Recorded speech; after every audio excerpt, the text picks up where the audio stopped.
사랑하는 형제자매 여러분, 오늘 우리는 한 사람의 인생을 송두리째 바꾼 하나님의 놀라운 은혜에 대한 이야기를 나누고자 합니다. 이 이야기는 어쩌면 우리 모두의 이야기일지도 모릅니다. 오늘 이 이야기가 여러분의 마음에 큰 울림을 준다면 구독과 좋아요로 하나님의 은혜를 더 널리 나누는 일에 동참해주세요. 여러분의 작은 실천이 누군가에게는 큰 위로와 희망이 될 수 있습니다. 여러분의 삶에 하나님의 평강이 가득하기를 기도하며 이제 시작하겠습니다. 우리 신앙의 역사에는 수많은 인물들이 있지만 아마 사도 바울만큼 극적인 삶을 산 사람은 없을 것입니다. 그는 교회의 가장 강력한 핍박자에서 가장 위대한 사도로 변화한 인물입니다. 어떻게 이런 일이 가능했을까요? 한때는 성령을 거역하고 예수 믿는 자들을 잡아 죽이려 했던 사람이 어떻게 자신의 모든 것을 바쳐 그 예수를 전하는 사람이 될 수 있었을까요? 오늘 우리는 위대한 질문의 답을 찾아 사도 바울, 즉 다소의 사울이었던 한 청년의 내면 깊은 곳으로 들어가 보려 합니다. 그리고 그 과정에서 인간의 완고한 저항을 무너뜨리시는 하나님의 거스를 수 없는 은혜가 무엇인지 함께 묵상하고자 합니다. 오늘의 이야기는 갈라디아서 한 장의 말씀에서 시작됩니다. 바울은 자신이 전한 복음이 사람에게서 받은 것이 아니요 오직 예수 그리스도의 계시로 말미암은 것이라고 힘주어 말합니다. 그리고 그는 자신의 과거를 이렇게 회상합니다. 내가 이전에 유대교에 있을 때에 행한 일을 너희가 들었거니와 하나님의 교회를 심히 박해하여 멸하고 내가 내 동족의 여러 영갑자보다 유대교를 지나치게 믿어 내 조상의 전통에 대하여 더욱 열심히 있었으나 이 구절을 잘 살펴보면 바울의 겸손함 속에 감춰진 과거의 대단한 자부심을 엿볼 수 있습니다. 그는 단순히 유대교의 열심이었던 청년이 아니었습니다. 그는 동년배 중 그 누구와도 비교할 수 없을 만큼 뛰어난 말 그대로 엘리트 중의 엘리트였습니다. 아마 당시 그의 마음속에는 내가 이 세대 최고의 율법학자다라는 자부심이 가득했을 것입니다. 그리고 그의 그릇된 열심은 교회를 파괴하는 것으로 나타났습니다. 그는 그것이 하나님께 영광을 돌리는 길이라고 굳게 믿었습니다. 그런데 바로 그가 훗날 하나님의 은혜를 가장 깊이 증거하는 사도가 됩니다. 도대체 무슨 일이 있었던 것일까요? 우리는 종종 바울의 회심을 다메섹 도상에서 일어난 한 번의 극적인 사건으로만 생각합니다. 눈부신 빛과 함께 나타나신 예수님의 음성을 듣고 그 자리에서 거꾸러진 사건 말입니다. 물론 그 사건은 그의 인생을 바꾼 결정적인 순간이었습니다. 하지만 성경을 더 깊이 들여다보면 하나님께서는 그 이전부터 이미 사울의 삶에 깊숙이 개입하고 계셨음을 알 수 있습니다. 거스를 수 없는 은혜의 물결은 그가 미처 깨닫지 못하는 사이에 그의 영혼을 향해 서서히 밀려오고 있었던 것입니다. 그 단서는 사도행전 7장에 기록된 스데반의 순교 장면에서 찾을 수 있습니다. 초대교회 최초의 순교자인 스데반은 죽음을 앞두고 자신을 돌로 치는 유대인들을 향해 이렇게 외칩니다. 목이 곧고 마음과 귀의 할례를 받지 못한 사람들아, 너희도 너희 조상과 같이 항상 성령을 거스르는도다. 그리고 바로 그 자리에 스데반을 죽이는 일에 찬성하며 증인들의 옷을 지키고 서 있던 한 청년이 있었습니다. 그의 이름은 바로 사울이었습니다. 생각해 보십시오. 훗날 거스를 수 없는 은혜를 가장 강력하게 설파하게 될 사도 바울이 살아있는 그리스도인을 처음으로 가까이에서 마주한 순간 들었던 마지막 말은 너희는 항상 성령을 거스르는구나 라는 책망이었습니다. 이 얼마나 역설적인 상황입니까? 어떻게 항상 성령을 거스르던 자가 거스를 수 없는 은혜에 사로잡힌 자가 될 수 있었을까요? 바로 이 질문이 오늘 우리가 풀어가야 할 이야기의 핵심입니다. 하나님께서는 사울의 인생길 곳곳에 작은 영적 지뢰들을 심어두셨습니다. 그 지뢰들은 때가 되면 터져 그의 완고한 자아를 산산조각 내고 결국 그를 예수 그리스도 앞에 무릎 꿇게 만들 운명이었습니다. 그 첫 번째 단서는 로마서 7장에서 바울 자신이 고백하는 내용에 있습니다. 그는 율법을 통해 자신이 죄인임을 깨달았다고 말합니다. 특히 그를 무너뜨린 계명은 바로 10번째 계명, 탐내지 말라는 것이었습니다. 내가 율법으로 말미암지 않고는 죄를 알지 못하였으니 곧 율법이 탐내지 말라 하지 아니하였더라면 내가 탐심을 알지 못하였으리라. 계명이 이름에 죄는 살아나고 나는 죽었도다. 수많은 계명 중에 왜 하필 탐심에 대한 계명이 그의 폐부를 찌른 것일까요? 그는 다른 모든 계명은 누구보다 잘 지킨다고 자부했을 것입니다. 그러나 탐심이라는 내면의 문제는 그의 힘으로 어쩔 수 없는 것이었습니다. 여기에 사도행전의 저자 누가가 우리에게 중요한 힌트를 줍니다. 사도행전 6장을 보면 스데반이 누구와 논쟁했는지가 기록되어 있습니다. 리버디노, 구레네인, 알렉산드리아인, 길리기아와 아시아에서 온 사람들의 회당에서 어떤 자들이 일어나 스데반과 더불어 논쟁할세. 여기서 주목해야 할 곳은 길리기아입니다. 다소는 바로 길리기아 지방에 속한 도시였습니다.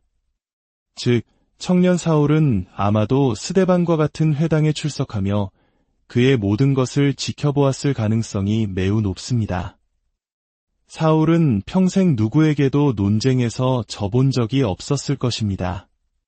성경 지식, 논리, 열정 모든 면에서 그는 최고였습니다. 그런데 그의 앞에 스데반이라는 사람이 나타난 것입니다. 스데반은 단순한 지식인이 아니었습니다. 성경은 그가 은혜와 권능이 충만하여 큰 기사와 표적을 민간에 행했다고 기록합니다. 그리고 10절은 결정적인 증언을 합니다. 스데반이 지혜와 성령으로 말함을 그들이 능히 당하지 못하여 사울의 마음속에 어떤 감정이 일어났을까요? 아마 그는 인생 처음으로 지적, 영적 패배감을 맛보았을 것입니다. 그리고 그 패배감은 곧 시기심과 분노로 변질되었습니다. 어떻게 저런 자가 나보다 더 큰 지혜와 능력을 가질 수 있는가? 그는 스데반이 가진 그 은혜와 능력, 그가 가진 평안과 담대함을 자신도 모르게 탐냈던 것입니다. 그의 마음속에서 탐내지 말라는 율법의 칼날이 그의 교만한 심장을 찌르기 시작한 것입니다. 그리고 마침내 스데반이 순교하는 순간 사울의 내면 세계는 완전히 흔들렸을 것입니다.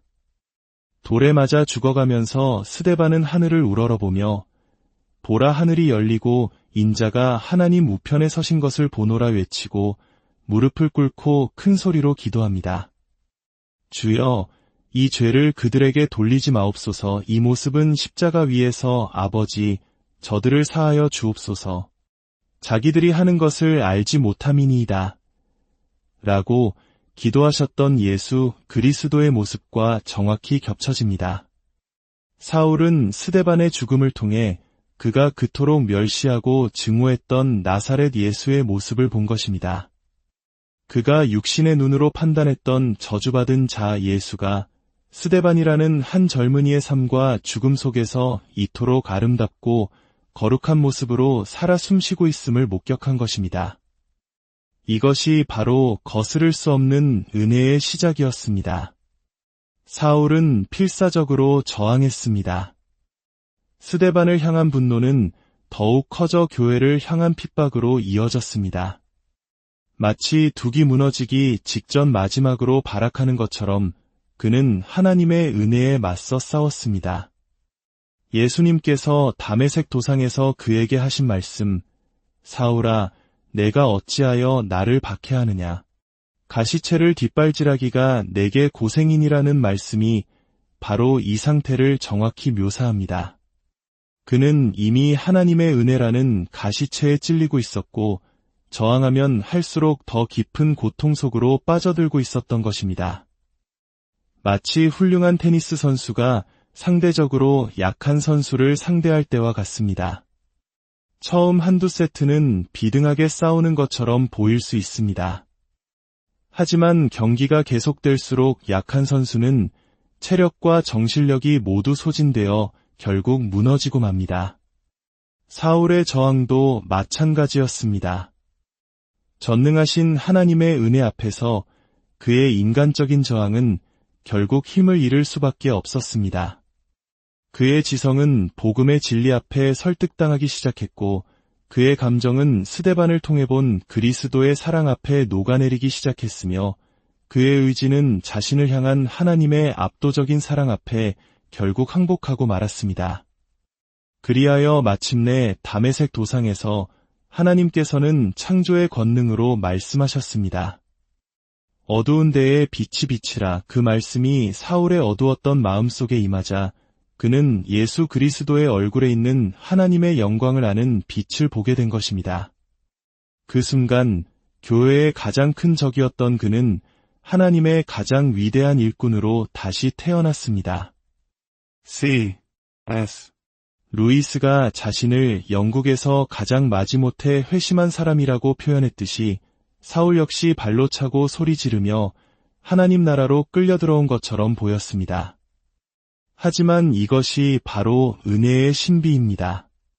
가장 완강하게 저항하던 그가 은혜에 굴복한 그 순간 세상에서 가장 기쁘고 자발적인 순종자가 되었습니다.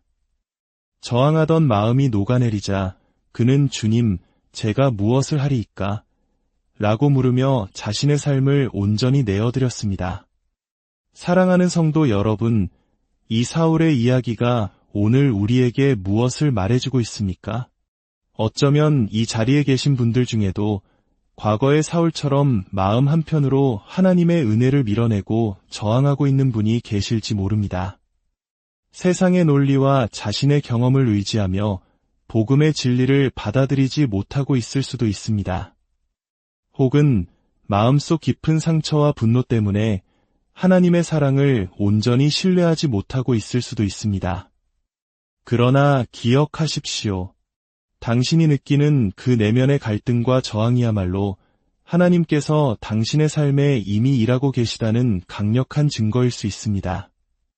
당신을 무너뜨리려는 것이 아니라 당신을 새롭게 빚어 진정한 자유와 평안으로 이끌기 위한 하나님의 거룩한 손길일 수 있습니다. 사울의 삶을 변화시킨 그 거스를 수 없는 은혜는 오늘도 동일하게 역사하십니다. 그 은혜의 파도 앞에 우리의 모든 저항을 내려놓읍시다. 그리고 그 은혜가 우리를 완전히 사로잡도록 우리 자신을 내어드립시다. 그때 우리는 비로소 깨닫게 될 것입니다. 하나님의 은혜를 거스르는 것보다 더 어리석은 일은 없으며 그 은혜에 굴복하는 것보다 더 큰 축복은 없다는 사실을 말입니다. 주님은 오늘도 우리 각 사람에게 말씀하십니다. 가시채를 뒷발질하기가 내게 고생이니라.